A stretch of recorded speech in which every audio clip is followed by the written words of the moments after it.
नमस्कार प्रिय विद्यार्थियों, आप सभी का स्वागत है आपके अपने यूट्यूब चैनल को करिकुलर मास्टर में। आज के वीडियो के माध्यम से हम लोग चर्चा करेंगे प्रीवियस ईयर क्वेश्चन पेपर के बारे में। और यह क्वेश्चन पेपर है हिंदी साहित्य का। बीए 6 सेमेस्टर में अगर आप हैं तो हिंदी में आपको 2 पेपर पढ़ने पड़ते हैं, यानी हिंदी के 2 पेपर आपके होंगे। पहला पेपर का नाम है भाषा विज्ञान, हिंदी भाषा और देवनागरी लिपि। इससे बनने वाले मोस्ट इंपॉर्टेंट 100 एमसीक्यूज के बारे में आज की वीडियो के माध्यम से हम चर्चा करेंगे। सरल भाषा में आपको समझाऊंगा और बड़ी बारीकी के साथ सरल भाषा में आपको बताते हुए सभी प्रश्नों पर एक ज़बरदस्त तरीके से एक्सप्लेनेशन के साथ मैं आगे बढ़ूंगा। को करिकुलर मास्टर यूट्यूब चैनल आप सभी के लिए बहुत ही इंपॉर्टेंट चैनल है बीए की परीक्षाओं के लिए। तो ऑब्जेक्टिव परीक्षा आपकी बार सभी विश्वविद्यालय की होने वाली उसके लिए बहुत ही महत्वपूर्ण है। इसके अलावा शुक्ला स्टडी पॉइंट पर आप बहुत सारी वीडियोस पहले से ही देखते आ रहे हैं। अब आइए हम चर्चा करने का प्रयास करते हैं। ठीक है, पहला क्वेश्चन से आपका चुका, भोजपुरी का संबंध है। भोजपुरी का संबंध किस भाषा से बेटा? तो भोजपुरी का संबंध जो है किस भाषा से बताएं? मतलब भोजपुरी का संबंध मारवाड़ से नहीं, नेपाल से नहीं, असम से नहीं।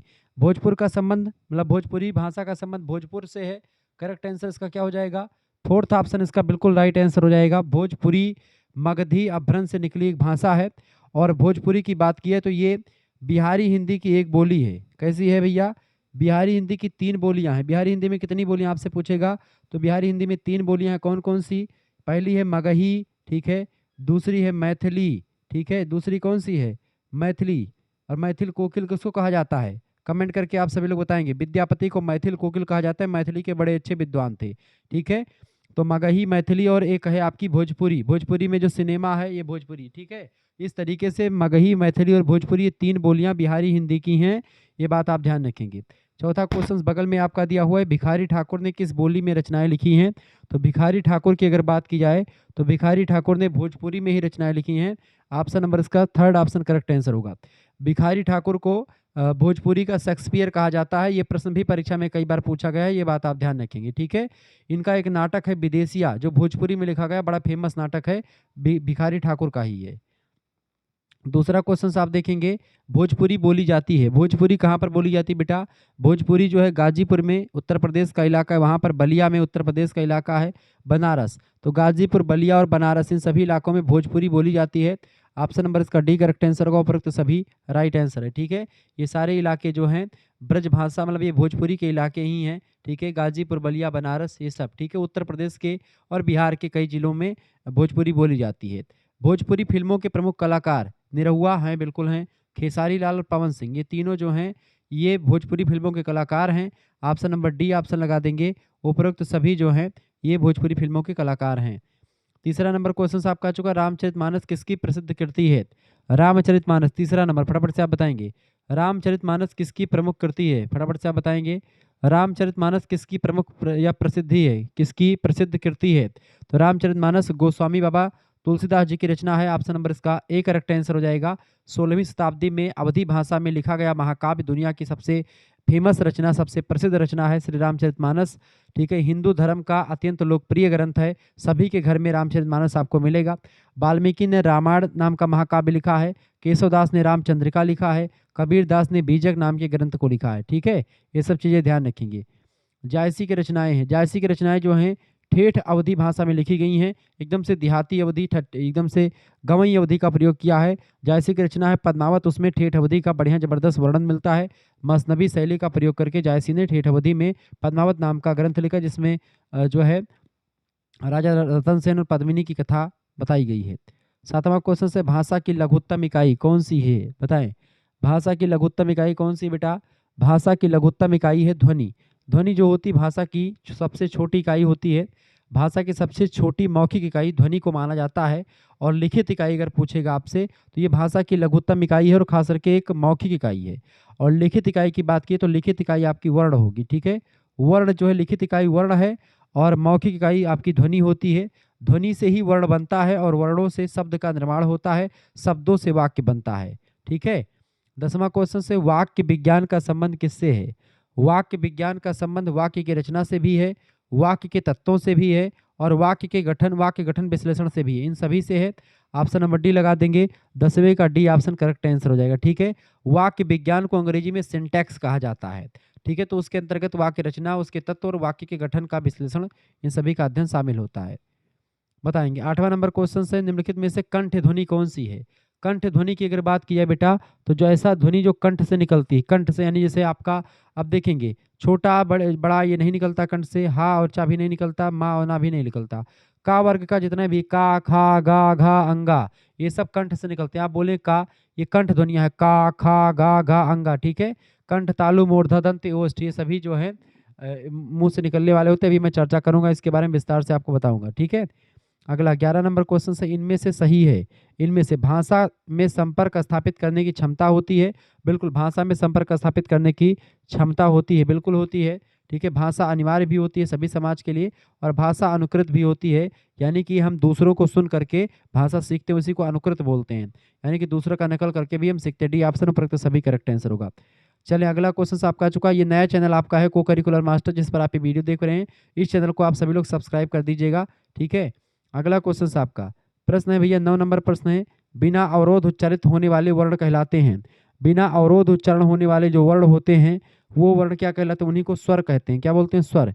यानी ऐसे जिन वर्णों के उच्चारण में हवा बिना किसी रुकावट के मुंह से बाहर निकलती है, उसे स्वर कहते हैं। जैसे कि अ, आ, इ, ई, ये होता है आपका स्वर, ठीक है। व्यंजनों के उच्चारण में अवरोध उत्पन्न होता है, ठीक है, ये बात आप ध्यान रखेंगे। विपर्य का क्या अर्थ होता है? विपर्य, विपर्य का मतलब होता है उल्टा। विपर्य मतलब क्या होता है बेटा? उल्टा। ऑप्शन नंबर इसका ए करेक्ट आंसर हो जाएगा, ठीक है। भाषा विज्ञान में विपर्य का अर्थ होता है शब्दों या ध्वनियों के क्रम का उलट जाना, ठीक है। जैसे समान अर्थ में इसका तत्पर विपरीत या उल्टा होता है विपर्य का, ठीक है। ए ऑप्शन करेक्ट आंसर होगा। 13 नंबर क्वेश्चन आपका आ चुका है, भाषा विज्ञान की वर्णनात्मक पद्धति से क्या तात्पर्य है? भाषा विज्ञान की वर्णनात्मक पद्धति से तात्पर्य होता है किसी एक काल की संरचनात्मक विशेषता का अध्ययन करना। ऑप्शन नंबर इसका ए करेक्ट आंसर हो जाएगा। वर्णनात्मक भाषा विज्ञान में किसी भाषा की एक विशेष समय यानी पॉइंट इन टाइम की स्थिति का विवरण दिया जाता है, ना कि उसके इतिहास का, ठीक है। इसका करेक्ट आंसर क्या हो जाएगा? इसका ए ऑप्शन। पुष्पदंत हैं, पुष्पदंत कौन है बेटा? ये एक जैन कवि हैं। पुष्पदंत कैसे हैं? पुष्पदंत जो है एक जैन कवि हैं, अपभ्रंश भाषा के महान कवि माने जाते हैं, ठीक है। अपभ्रंश का व्यास भी पुष्पदंत को ही कहा जाता है। 17 नंबर क्वेश्चन से, पौमचर्यु के रचनाकार, पौमचर्यु के रचनाकार है स्वयंभू। पौमचर्यु किसने लिखा है? स्वयंभू ने लिखा है। अपभ्रंश का वाल्मीकि कहा जाता है स्वयंभू को, ये बात ध्यान रखेंगे। पौमचर्यु जो रचना है, ये भगवान राम की कथा पर आधारित एक अपभ्रंश भाषा में लिखा गया एक महाकाव्य है, ठीक है, ध्यान रखेंगे। 14 नंबर प्रश्न है, अवधी के प्रथम कवि कौन है? अवधी के प्रथम कवि की अगर बात की तो मुल्ला दाऊद जो है, ये अवधी के प्रथम कवि माने जाते हैं, ठीक है, मुल्ला दाऊद। इनकी रचना कौन सी? चंदायन, जो अवधी का प्रथम कवि हैं ये, ठीक है। और जायसी इसके सबसे प्रसिद्ध कवि अवधी के माने जाते हैं इनमें से, सूफी काव्य परंपरा के, लेकिन जो है मुल्ला दाऊद ने सबसे पहले अवधी का प्रयोग किया होगा।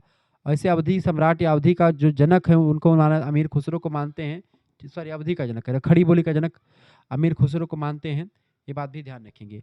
18 नंबर क्वेश्चन आपका, सावर शब्द है, बताएं। सावर शब्द की अगर बात करें तो अवहट्ट भाषा का शब्द है सावर। ऑप्शन नंबर इसका ए करेक्ट आंसर हो जाएगा। सावर शब्द जो है संस्कृत के सागर शब्द का तद्भव रूप है। अपभ्रंश अवहट्ट काल में प्रचलित हुआ है सावर शब्द। क्लियर? आगे देखते हैं। 15 नंबर, फोर्ट विलियम कॉलेज की स्थापना हुई। फोर्ट विलियम कॉलेज की स्थापना लॉर्ड बेली जनी ने करवाई थी 10 जुलाई 1800 ईस्वी को कलकत्ता में फोर्ट विलियम कॉलेज की स्थापना, ठीक है, ताकि जो अंग्रेज अधिकारी हैं उनको भाषा सिखाई जा सके, उनको भारतीय भाषाओं से परिचित करवाया जा सके 1800 ईस्वी में। ऑप्शन नंबर इसका डी करेक्ट आंसर होगा। अगला, राजस्थानी साहित्य के रचनाकार हैं। राजस्थानी साहित्य के रचनाकार कौन है बेटा? फटाफट से आप बताने का प्रयास करेंगे। देखिए, मीराबाई, चंद्रबरदाई, दादू दयाल, इन सभी लोगों ने राजस्थानी साहित्य में रचनाएं लिखी हैं, ये बात आप ध्यान रखेंगे, ठीक है। मीराबाई की भाषा में राजस्थानी का पुट आपको दिखेगा। चंद्रबरदाई ने डिंगल यानी राजस्थानी मिश्रित भाषा का प्रयोग किया। पृथ्वीराज रासो नाम का ग्रंथ लिखा। दादू दयाल का कार्यक्षेत्र भी राजस्थान ही रहा। ये सारे लोगों ने राजस्थानी भाषा में लिखा है। अगर आपको पीडीएफ प्राप्त करना है, ठीक है, 6 सेमेस्टर के सभी सब्जेक्ट का ऑब्जेक्टिव और लिखित दोनों टाइप के मॉडल पेपर मिलेंगे यहाँ पर, रिवीजन क्लास मिलेगा, उस सभी का पीडीएफ नोट्स मिलेगा। 9984 039 139 इस नंबर पर आप व्हाट्सएप पर एसएमएस कर दीजिएगा। अपना नाम, अपने यूनिवर्सिटी का नाम, अपने सब्जेक्ट के नेम और आप किस सेमेस्टर में अपने सेमेस्टर का नाम लिख करके भेज दीजिएगा। पूरा 6 सेमेस्टर का आपका नोट्स मिल जाएगा मात्र और मात्र 100 रुपये फीस में। 100 रुपये फीस में 6 सेमेस्टर के आपके दोनों सब्जेक्ट के दोनों पेपर, मेजर वाले और को करिकुलर में communication skill and personality development है, उसका पूरा विश्लेषण आपको मिलेगा मात्र और मात्र इसी 100 रुपये फीस में। सभी सब्जेक्ट का मिलेगा। जैसे आपका ये है आपका हिंदी ऐसी संस्कृत का ज्योग्राफी, पॉलिटी, हिस्ट्री सभी का आपका ऑब्जेक्टिव टाइप का प्रैक्टिस सेट मिलेगा, जिसको पढ़ करके आप आसानी से अपनी तैयारी कर सकते हैं। कहीं पर आपको भटकना नहीं पड़ेगा, सब कुछ आपको मिलेगा एक ही जगह पर, कहीं पर आपको कुछ और पढ़ने की ज़रूरत नहीं पड़ेगी। ठीक है, चलिए फिर आगे बढ़ते हुए चीज़ों को जानने का प्रयास करते हैं। ये फीस आप किसी दूसरे से भी जमा करवा सकते हैं, खुद भी जमा कर सकते हैं। आप एक सब्जेक्ट की एक पेपर की सीरीज खरीदेंगे, कम से कम आपका 60 रुपये लगेगा। तो आपका 5 सब्जेक्ट की सीरीज आपको खरीदना पड़ेगा, कम से कम आपका लगेगा कितना, 300 रुपये। ठीक है, और 300 रुपये आपके खर्च नहीं करके आप में केवल 100 रुपये खर्च करेंगे तो आपको एग्जाम ओरिएंटेड कंटेंट मिलेगा। ठीक है, एग्जाम पॉइंट ऑफ व्यू से इंपॉर्टेंट कंटेंट मिलेगा, जो परीक्षा के दृष्टिकोण से बहुत ही महत्वपूर्ण होगा। तो इसलिए आप हमसे जुड़ें, देर ना करें, इस नंबर पर व्हाट्सएप पर एसएमएस करें और मात्र 100 रुपये फीस में सभी सब्जेक्ट का को करिकुलर का 10 प्रैक्टिस सेट आपको मिलेगा, बाकी सभी का 3-3 4-4 प्रैक्टिस सेट मिल जाएगा। उससे बाहर कुछ भी नहीं आएगा, ऑब्जेक्टिव का भी और लिखित का भी, दोनों टाइप का मैं करवाऊंगा, ये बात आप ध्यान रखेंगे। अब की बार सभी की परीक्षा ऑब्जेक्टिव होने वाली है। ठीक है, सभी के लिए इंपॉर्टेंट होगा। आपका सिद्धार्थ यूनिवर्सिटी, कपिल वस्तु, वीर बहादुर सिंह पूर्वांचल, महात्मा गांधी काशी विद्यापीठ, जनरल चंद्रशेखर बलिया विश्वविद्यालय, महाराजा सोहेल देव आजमगढ़ विश्वविद्यालय, मां विंध्यवासिनी मिर्जापुर विश्वविद्यालय, एमजे पैरी बरेली रोहिलखंड, मां शाकुंभरी सहारनपुर, राजा महेंद्र प्रताप सिंह स्टेट यूनिवर्सिटी, चौधरी चरण सिंह मेरठ विश्वविद्यालय, छत्रपति साहू जी महाराज कानपुर विश्वविद्यालय, दीनदयाल उपाध्याय गोरखपुर विश्वविद्यालय, राम मनोहर लोहिया विश्वविद्यालय, मां पाटेश्वरी बलरामपुर विश्वविद्यालय, मां विंध्यवासिनी मिर्जापुर विश्वविद्यालय, ऐसे ही तमाम प्रकार के प्रोफेसर अज्जू भैया स्टेट यूनिवर्सिटी लखनऊ विश्वविद्यालय। ठीक है, महाराजा सुहेल देव आजमगढ़ विश्वविद्यालय, बुंदेलखंड यूनिवर्सिटी झांसी, डॉक्टर भीमराव अम्बेडकर आगरा विश्वविद्यालय, ऐसे तमाम प्रकार के विश्वविद्यालय की परीक्षा ऑब्जेक्टिव होने वाली, सभी के लिए तैयार कर लीजिएगा। ठीक है, चलिए 20 नंबर क्वेश्चन आपका आ चुका है, बिहारी हिंदी के अंतर्गत है, बताएं बिहारी हिंदी के अंतर्गत 20 नंबर, बिहारी हिंदी के अंतर्गत क्या आता है बेटा? तो बिहारी हिंदी के अंतर्गत आपका देखिए, बिहारी हिंदी के अंतर्गत भोजपुरी, मगही और मैथिली तीनों बोलियां जो है बिहारी हिंदी की ही बोलियां हैं। ऑप्शन नंबर इसका डी करेक्ट आंसर हो जाएगा। ठीक है, 24 नंबर क्वेश्चन से, इनमें से भारोपीय परिवार की विशेषताएं हैं। भारोपीय परिवार की, भारोपीय एक भाषा परिवार होता है, तो बताएं भारोपीय परिवार की विशेषताएं इनमें से। देखिए, श्लिष्ट योगात्मक भाषा है भारोपीय परिवार का, समास बनाने की प्रवृत्ति भी और वाक्य निर्मित पदों से भी इसमें चीजें होती हैं। करेक्ट आंसर क्या हो जाएगा इसका? डी ऑप्शन उपरोक्त सभी इसका राइट आंसर हो जाएगा। अगला क्वेश्चन है 21 नंबर, सूरदास की रचनाएं इनमें से कौन सी हैं? 21 नंबर, सूरदास की रचनाएं इनमें से, देखिए ब्रज भाषा में सूरदास की रचनाएं लिखी गई हैं, बिल्कुल करेक्ट आंसर हो जाएगा ए ऑप्शन। सूरदास ने ब्रज भाषा में रचनाएं लिखी है। अष्टछाप के प्रमुख कवि थे, भगवान श्री कृष्ण की लीलाओं का गान किया करते थे, ब्रज भाषा में ही प्राय लिखा करते थे। इनके गुरु का नाम था वल्लभाचार्य जी और उनके जो शिष्य थे उनका नाम था विट्ठलनाथ। 25 नंबर क्वेश्चन से, सही छांटिए। वल्लभाचार्य के पुत्र थे विट्ठलनाथ, ठीक है, उन्होंने अष्टछाप का संग्रह किया था, इसीलिए मैंने बता दिया। सही छांटिए। अंधकार का अंधेरा, अब देखिए यहाँ पर प्रश्न आपसे पूछा गया है, अंधकार तत्सम शब्द है जिसका तद्भव अंधेरा होता है, बिल्कुल ठीक बात है ये। ठीक है, जिह्वा जो है, जिह्वा ये तत्सम शब्द है और जीभ उसका तद्भव शब्द है। तत्सम शब्द मतलब होता है तत् माने उसी के, सम माने समान, यानी संस्कृत के समान भाषा को तत्सम शब्द। ठीक है, और संस्कृत से निकले शब्द को तद्भव, यानी उद्भव हुआ किससे? संस्कृत से, उसको बोलेंगे आप जो है तद्भव शब्द। यानी कि जैसे जिह्वा ये संस्कृत का ही शब्द है, संस्कृत के समान है, तो ये संस्कृत मतलब ये तत्सम शब्द है। जीभ जो है जिह्वा से निकला यानी उद्भव हुआ है, तद्भव शब्द आपका जीभ होगा। यानी दोनों सही है, ऑप्शन नंबर इसका सी करेक्ट आंसर होगा, एक और दोनों। ठीक है, 22 नंबर क्वेश्चन से, अवध प्रांत में व्यवहत हैं। अवध प्रांत में कौन सी भाषा जो है बोली जाती है? अवध प्रांत में या अवध के आसपास के इलाकों में मुख्य रूप से अवधी बोली जाती है, ऑप्शन नंबर इसका ए करेक्ट आंसर हो जाएगा। अगला 26 नंबर क्वेश्चन आप देखेंगे, इनमें से संकर शब्द चुनिए। संकर शब्द, संकर शब्द की अगर बात करें बेटा, संकर माने तो दो भाषाओं के मिलने से जो शब्द बनते हैं, दो अलग अलग भाषाओं के शब्दों के मेल से बनते हैं, उन शब्दों को संकर शब्द कहते हैं। जैसे फैशन, यहाँ पर आप देखते हैं फैशन परस्त, फैशन अंग्रेजी भाषा का शब्द है, और परस्त की अगर बात की जाए तो परस्त आपका फारसी भाषा का शब्द है परस्त। ठीक है, और दोनों का मिलकर के बना है फैशन परस्त। ठीक है, तो ये आपका संकर शब्द है। ऐसे रेलगाड़ी, रेल आपका अंग्रेजी शब्द है, गाड़ी आपका हिंदी शब्द। ठीक है, तो ये सब चीजें। आगे 23 नंबर क्वेश्चन से, कजरी प्रसिद्ध है कहाँ पर? कजरी कहाँ पर प्रसिद्ध है बेटा? कजरी जो है मिर्जापुर में प्रसिद्ध है, मिर्जापुर में कजरी खूब प्रसिद्ध है। ठीक है, पूर्वी उत्तर प्रदेश का एक प्रसिद्ध लोकगीत है कजरी। ठीक है, विशेष रूप से सावन के महीने में झूलों पर बैठ करके गाया जाता है, मिर्जापुर के इलाकों में बहुत ज़्यादा कजरी गाया जाता है। ठीक है, कि जो है कौन सा होता है कजरी, अरे रामा जो है इसे बढ़िया तरीके से गाया जाता है कजरी। अब उसमें मैं चर्चा करूंगा जब मैं सेकंड पेपर आपको पढ़ाऊंगा, लोक साहित्य और लोक रीति के बारे में।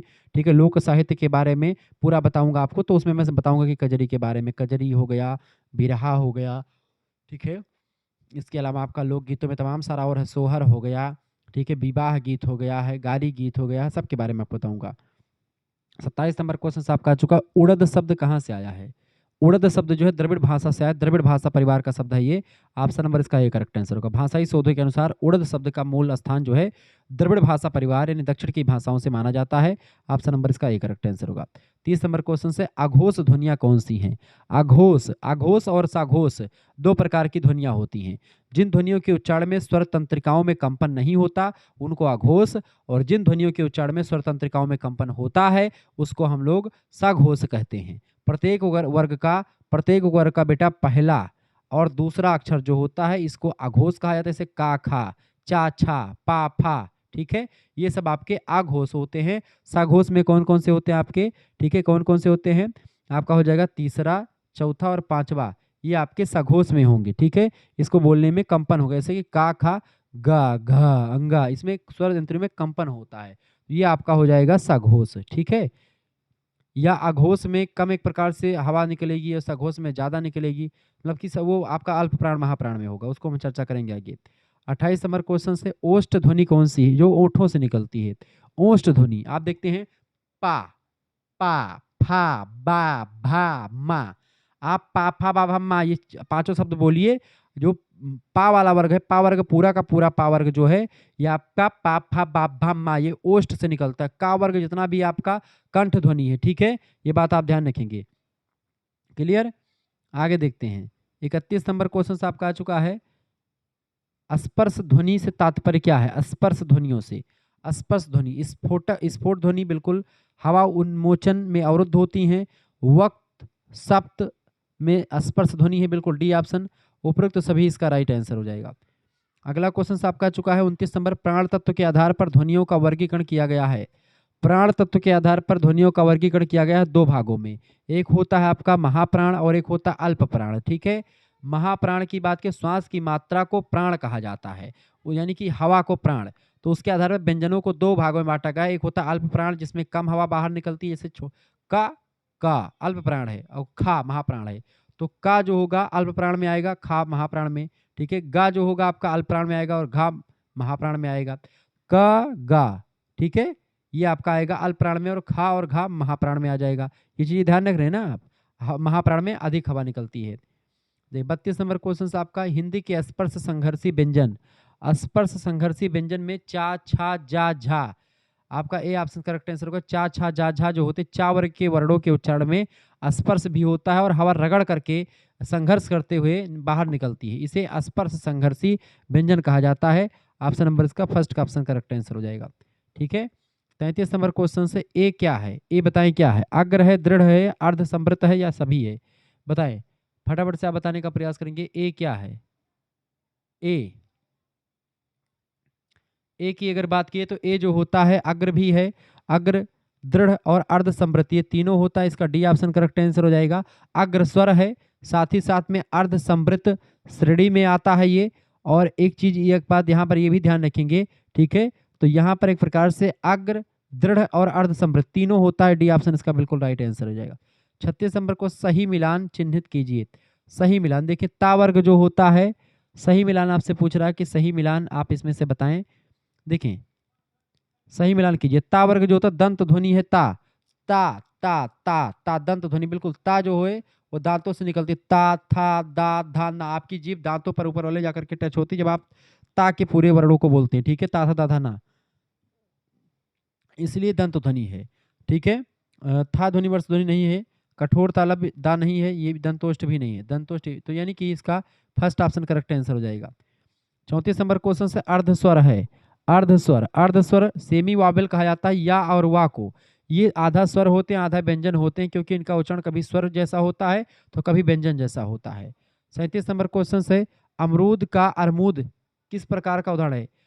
अमरूद का अरमूद बोला जाना ये ध्वनि विपर्य हो जाता है, यानी उल्टा हो जाता है, ध्वनि विपर्य इसी को कहते हैं, यानी अमरूद को अरमूद कहा जाए, ठीक है। इसमें आप देखते हैं माँ और रा का स्थान बदल दिया गया है, इसी को वर्ण विपर्य कहा जाता है, यानी कि दो वर्ण आपस में बदल गए। अरमूद, अरमूद अमरूद, ठीक है, दोनों का वर्ण बदल गया, इसी को वर्ण विपर्य कहा जाता है।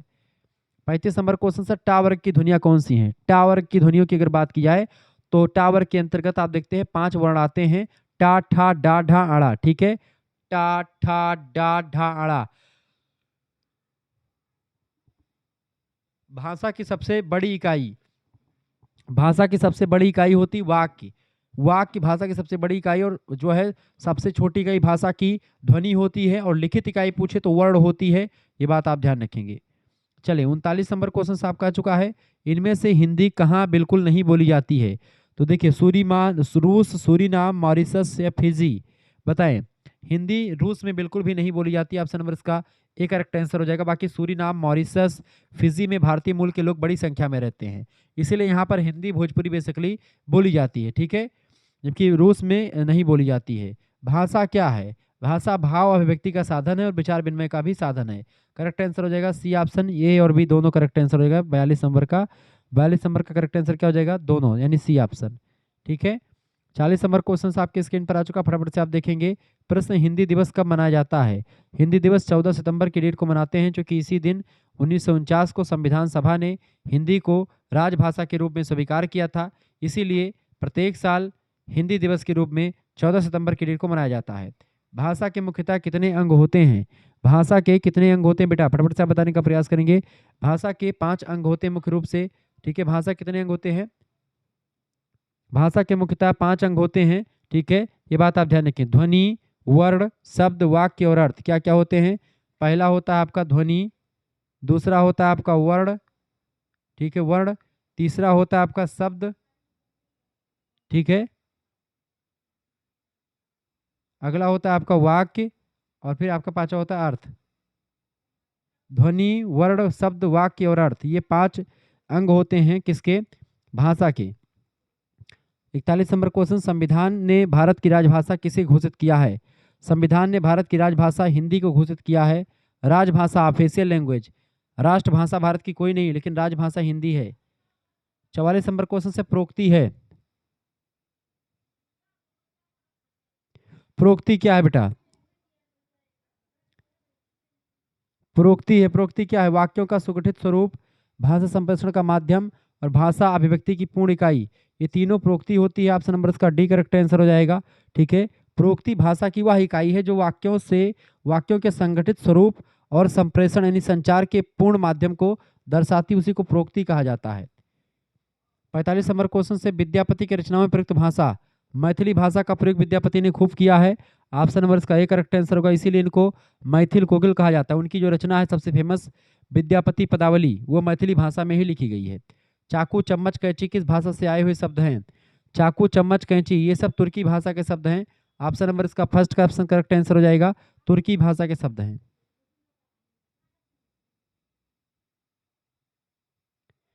46 नंबर क्वेश्चन से, ध्वन्यात्मक शब्द है। ध्वन्यात्मक शब्द इनमें से देखें, टिपटिपाना, पटपटाना, खटखटाना, ये सब ध्वन्यात्मक शब्द हैं। टिपटिपाना बारिश की आवाज़, पटपटाना पटपटाना और खटखटाना दरवाजे की आवाज़ हो सकती है। ये सब शब्द जो है किसी न किसी ध्वनि का अनुकरण करते हैं। ऑप्शन नंबर इसका डी करेक्ट आंसर होगा। अयोध्या में बोली जाती है कौन सी बोली? अयोध्या में अवधी बोली जाती है। ऑप्शन नंबर इसका फर्स्ट ऑप्शन करेक्ट आंसर हो जाएगा। अयोध्या में, अवध के इलाकों में अवधी बोली जाती है, खूब दबा करके बढ़िया से, जहाँ से मैं हूँ। भोजपुरी का शेक्सपियर भिखारी ठाकुर को कहा जाता है।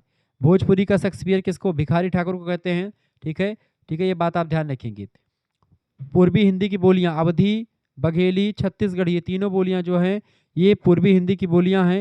ये 3 बोलियां हैं, ये बात आप ध्यान, अवधी, बघेली और छत्तीसगढ़ी, ठीक है। डी ऑप्शन लगा दीजिएगा, इसका करेक्ट आंसर हो जाएगा। आगे देखते हैं अगला क्वेश्चन। को करिकुलर मास्टर, ये आपका नया चैनल है, इसको सब्सक्राइब कर लीजिएगा। इसी चैनल पर आप ये वीडियो देख पा रहे होंगे। 51 नंबर क्वेश्चन से, मोटर गाड़ी शब्द है, बताएं। मोटर गाड़ी शब्द फटाफट से आप बताएंगे। 51 नंबर करेक्ट आंसर क्या हो जाएगा? 51 नंबर का करेक्ट आंसर कौन बताएगा बाबू? 51 नंबर मोटर गाड़ी शब्द बताइएगा। मोटर गाड़ी शब्द जो है ये अंग्रेजी और देशज शब्द है। मोटर शब्द जो है अंग्रेजी है, गाड़ी शब्द जो है देशज है। मोटर अंग्रेजी शब्द है और गाड़ी भारतीय मूल का देशज शब्द है, तद्भव शब्द। ऑप्शन नंबर इसका ए करेक्ट आंसर हो जाएगा। हिंदुस्तानी शब्द का प्रयोग किसके लिए किया जाता है? हिंदुस्तानी भाषा का प्रयोग जो किया जाता है ये एक प्रकार से हिंदी के लिए भी, हिंदू उर्दू मिश्रित भाषा के लिए भी और खड़ी बोली के लिए, इन सभी के लिए कर सकते हैं। ऑप्शन नंबर इसका डी करेक्ट आंसर लगा दीजिएगा। वैसे हिंदी उर्दू मिश्रित भाषा के लिए बेसिकली हिंदुस्तानी शब्द का प्रयोग किया जाता है। इसका बी ऑप्शन बिल्कुल करेक्ट आंसर हो जाएगा, यह बात आप ध्यान रखेंगे, ठीक है। वैसे हिंदुस्तानी शब्द का प्रयोग हिंदी उर्दू दोनों के सरल और मिश्रित खड़ी बोली के लिए भी किया जाता रहा है। तीनों करेक्ट आंसर यहाँ पर डी ऑप्शन भी लग सकता है और दूसरा ऑप्शन भी लग सकता है, जो भी आपको उचित लगे लगा सकते हैं। लाल फीता शाही है। लाल फीताशाही यौगिक शब्द होता है। लाल फीताशाही क्या है? एक यौगिक शब्द है, ठीक है, दो सार्थक शब्दों से मिला हुआ है, इसीलिए इसको यौगिक शब्द कहा जाता है, ठीक है। इसे लाल फीताशाही, लाल फीताशाही दोनों का अलग अलग अर्थ भी निकलता है, तो यौगिक शब्द है। भाषा का आदर्श रूप कहा जाता है। भाषा का आदर्श रूप जो होता है, मानक भाषा और प्रतिष्ठित भाषा दोनों कहा जाता है। ऑप्शन नंबर इसका थर्ड ऑप्शन करेक्ट आंसर होगा, यानी कि ए एंड बी दोनों करेक्ट आंसर। 53 नंबर क्वेश्चन से, राजभाषा अधिनियम में संशोधन कब हुआ? राजभाषा अधिनियम में संशोधन हुआ था 1967 में। 1967 ऑप्शन नंबर डी में दिया हुआ है, करेक्ट आंसर हो जाएगा। अगला क्वेश्चन आप देखेंगे, गोवा राज्य की बोली कौन सी है? गोवा राज्य की कोंकणी बोली है, ऑप्शन नंबर इसका ए करेक्ट आंसर हो जाएगा। आधिकारिक बोली है गोवा की कोंकणी। 57 नंबर क्वेश्चन से, निम्नलिखित में से देवनागरी अंक है। देवनागरी का अंक इनमें से देखें 1 2 3 4, यहाँ पर आपका दिया हुआ 1 2 3 4, ये आपका देवनागरी का अंक है। ऑप्शन नंबर इसका सेकंड करेक्ट आंसर हो जाएगा, ठीक है। और 1 2 3 4 जो फर्स्ट ऑप्शन फर्स्ट में है, ये आपका अंतर्राष्ट्रीय अंक है। 60 नंबर है, खड़ी बोली से क्या तात्पर्य है? खड़ी बोली से क्या तात्पर्य है बेटा? देखिए, दिल्ली से उत्तर पूर्व की बोली जाने वाली बोली, कौरवी, मानक हिंदी, ये सब खड़ी बोली के अंतर्गत ही आते हैं। और खड़ी बोली को कौरवी भी कहा जाता है। दिल्ली के से उत्तर पूर्व एरिया में ये खड़ी बोली ही बोली जाती है, और हिंदी का मानक स्वरूप आजकल जो बोला जाता है वो खड़ी बोली ही है, ये बात ध्यान रखेंगे। इसका डी ऑप्शन बिल्कुल करेक्ट आंसर है, ठीक है। आगे देखते हैं, अगला क्वेश्चन आपकी स्क्रीन पर आ चुका है। 58 नंबर प्रश्न आपका आ चुका बेटा, इनमें से कौन सी बोली पश्चिमी हिंदी की नहीं है? 58 नंबर, इनमें से कौन सी बोली पश्चिमी हिंदी की नहीं, फटाफट से आप बताने का प्रयास करेंगे। तो मगही जो है, ये पश्चिमी हिंदी की बोली नहीं है, ये आपकी बिहारी हिंदी की बोली, मगही, मैथिली और भोजपुरी, तीन बोलियां बिहारी हिंदी की बोली है, ठीक है। ये बिहारी हिंदी की बोली है, इसीलिए ये पश्चिमी हिंदी में नहीं। पश्चिमी हिंदी की 5 बोलियां हैं। पश्चिमी हिंदी में कितनी बोलियां हैं? 5 बोलियां। कन्नौजी, हरियाणवी, ब्रजभाषा, ठीक है। और आपका एक हो गया ब्रजभाषा, और एक हो गया आपका खड़ी बोली, ठीक है। ये सब आप ध्यान रखेंगे। रिक्शा शब्द जो है किस भाषा का शब्द है? 61 नंबर देखेंगे, रिक्शा शब्द की अगर बात की तो जापानी भाषा का शब्द है रिक्शा, ये बात आप ध्यान, जापानी भाषा का शब्द है कौन सा? Rickshaw, clear. आगे देखेंगे, 59 नंबर क्वेश्चन आपका आ चुका, लिपि का अर्थ क्या होता है? लिपि मतलब होता है क्या बेटा? लिपि ध्वनि चिन्हों का लिखित रूप ही लिपि कहलाता है। ऑप्शन नंबर इसका करेक्ट आंसर हो जाएगा, फोर्थ ऑप्शन, ध्वनि चिन्हों का लिखित रूप, ठीक है, उसी को लिपि कहा जाता है। जैसे देवनागरी लिपि, ठीक है, रोमन लिपि, ये सब ध्यान रखेंगे। जैसे जो लिखा हुआ आपका दिख रहा है, ये सब देवनागरी लिपि में लिखा हुआ। हिंदी भाषा की जो लिपि है देवनागरी है। डॉक्टर शब्द में जो ऊपर अ लगा होता है, वो हिंदी में किस भाषा की देन है? तो जो अ होता है ये विदेशी है, यानी अंग्रेजी भाषा की देन है, इसको आगत स्वर कहा जाता है। जैसे डॉक्टर में, ऑफिस में, इन सभी में ऊपर जैसे ये वाला चिन्ह लग जाता है, ये वाला, ठीक है, इसमें बिंदी नहीं लगती। तो ये अंग्रेजी का है, इसका डी ऑप्शन ऑरेंज हो गया, इस डी ऑप्शन करेक्ट आंसर होगा, ठीक है। 63 नंबर क्वेश्चन आपके स्क्रीन पर आ चुका, फटाफट से आप देखेंगे। प्रश्न 63 नंबर है, निम्नलिखित में से कौन हिंदी के प्रचार प्रसार से संबंध है, बताएं। हिंदी के प्रचार प्रसार से आर्य समाज, महात्मा गांधी, ईसाई मिशनरियां। 63 नंबर का करेक्ट आंसर हो जाएगा, इन सभी लोगों ने हिंदी का प्रचार प्रसार किया। ऑप्शन नंबर इसका फोर्थ ऑप्शन करेक्ट आंसर होगा। संविधान के किस अनुच्छेद में हिंदी को राजभाषा की मान्यता दी गई है? अनुच्छेद 343 में हिंदी को राजभाषा का गौरव प्राप्त किया गया है, और हिंदी की जो लिपि होगी वो देवनागरी होगी, ये भी राष्ट्रीय लिपि मतलब की राजकीय लिपि में आती है। सही संयोजन बताइए इनमें से, सही संयोजन इनमें से क्या? 64 नंबर, देखिए, मगही जो है गया में बोली जाती है, बिल्कुल सही बात है, मगही गया में बोली जाती है। बिहार का एक जिला है गया, वहीं पर बोली जाती है। ब्रज में, मथुरा में, और बघेली के आसपास जो है, बघेली रीवा के आसपास बोली जाती है, ब्रज मथुरा के आसपास बोली जाती है। ये सब चीज़ ध्यान रखेंगे। 67 नंबर है, देवनागरी लिपि विकसित हुई है। देवनागरी लिपि का जो विकास हुआ है किस लिपि से बेटा? ब्राह्मी लिपि से देवनागरी लिपि का विकास हुआ है, ये ऑप्शन करेक्ट आंसर होगा। 65 नंबर क्वेश्चन आप देखेंगे, फटाफट से आप देखेंगे। 65 नंबर क्वेश्चन से, निम्नलिखित में से कौन देवनागरी लिपि सुधार कार्य से संबंधित है या संबंधित नहीं है? 65 नंबर, निम्नलिखित में से कौन देवनागरी लिपि सुधार समिति कार्य से संबंधित नहीं है? इनमें से बताएंगे। तो देवनागरी लिपि सुधार कार्य से संबंधित जवाहरलाल नेहरू नहीं है, बाकी तीनों हैं, ठीक है। गांधी जी, काका कालेलकर और विनोबा भावे लिपि सुधार पर काफी विचार किए, जबकि नेहरू जी मुख्य रूप से राजनीतिक नेतृत्व से जुड़े हुए थे, सीधे लिपि सुधार समिति के सक्रिय सदस्य नहीं रहे कभी भी। 68 नंबर क्वेश्चन से, नागरी लिपि सुधार एवं संवर्धन हेतु निम्नलिखित में से संस्थाएं अग्रसर रहीं? कौन सी संस्थाएं अग्रसर रहीं बेटा? फटाफट से आप बताने का प्रयास करेंगे। नागरी लिपि सुधार एवं संवर्धन हेतु जो है, आप देखते हैं, राष्ट्र भाषा परिषद वर्धा, हिंदी साहित्य सम्मेलन प्रयागराज और नागरी प्रचार सभा काशी, ये सभी जो है समितियां ये सभी संस्थाएं जो है अग्रसर रही नागरी लिपि सुधार और संवर्धन के लिए। इसका डी ऑप्शन करेक्ट आंसर होगा, उपरोक्त डी इसका बिल्कुल राइट आंसर है। अगला प्रश्न 69 नंबर, नासिक की ध्वनि है। नासिक की ध्वनि इनमें से कौन सी है बेटा? तो आप देखते हैं नासिक की ध्वनि कौन सी है। ड़ा हो गया, ना हो गया, ई हो गया, जितने भी आपके ये जो हैं सब नासिक वर्ण हैं। इनमें से ई इनमें से नहीं दिया हुआ है, ठीक है। ड़ा, ना, मा, पंचम वर्ण जितने भी होते हैं,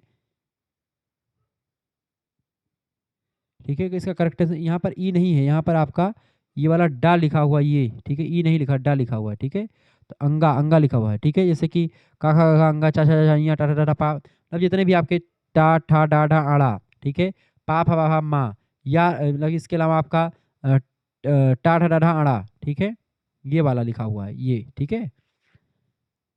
73 नंबर क्वेश्चन आपका आ चुका है, हिंदी की लिपि कौन सी है? देवनागरी लिपि हिंदी की, ऑप्शन नंबर इसका सेकंड करेक्ट आंसर हो जाएगा। 70 नंबर प्रश्न आप देखेंगे, देवनागरी लिपि का सर्वप्रथम प्रयोग मिलता है। देवनागरी लिपि का सर्वप्रथम प्रयोग गुजरात में मिलता है, ठीक है। गुजरात में राजा जयभट्ट के शिलालेखों में मिलता है, ये बात आप ध्यान रखेंगे। गुजरात, ऑप्शन नंबर इसका फोर्थ ऑप्शन करेक्ट आंसर हो जाएगा।